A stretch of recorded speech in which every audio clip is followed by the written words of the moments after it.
So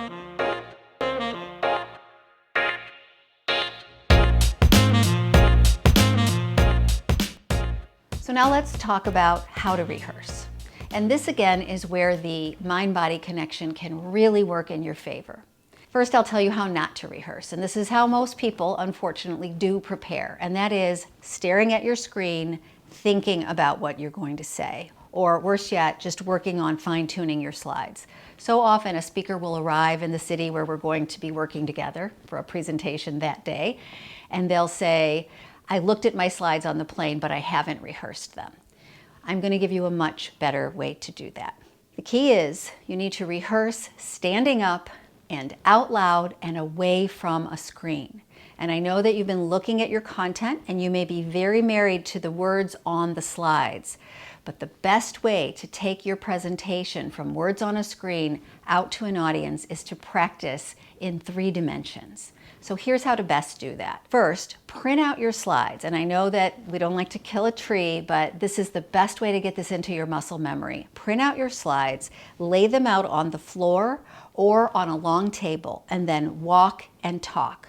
Walk from slide to slide and get the content in your mind and present.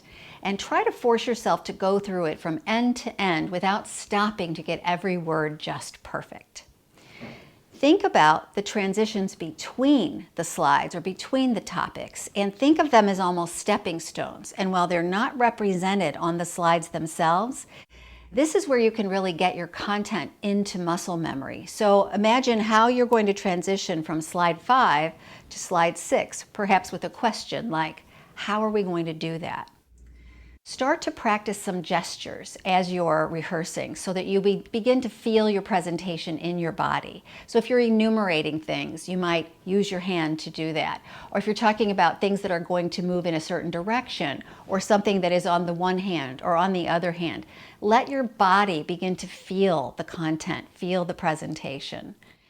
And then once you've got the content kind of in your mind, it's a great idea to do this outdoors. And I know that you can imagine yourself like in your front yard doing this, but go to a nearby park, put a headset on, walk down a city sidewalk. Everyone's talking all the time, so no one will know that you're actually presenting or rehearsing your presentation. So I strongly advocate that after you've walked and talked the content indoors, begun to feel it in your body, go outdoors without any visual reference and try to give your presentation to yourself.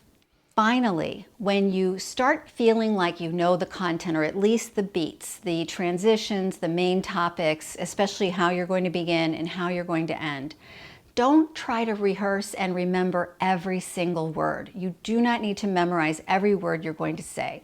You're an expert on your content, so just know how you will transition into each piece of content, how you will introduce each topic, and trust me, you will be fine. You will be better off than if you try to memorize every word. Before you rehearse, practice 10 sun breaths and notice what that does for your body and your mind. And make any adjustments if you need to stop and do a little bit of breath work. Rehearsal is a great time to experiment with which of these techniques are giving you the best results. You are an experiment of one, an N of one, as I like to say. And so it is up to you as a yoga practitioner to notice what's happening in your body, notice what's happening in your mind, and with a spirit of compassion to make adjustments that are right for you.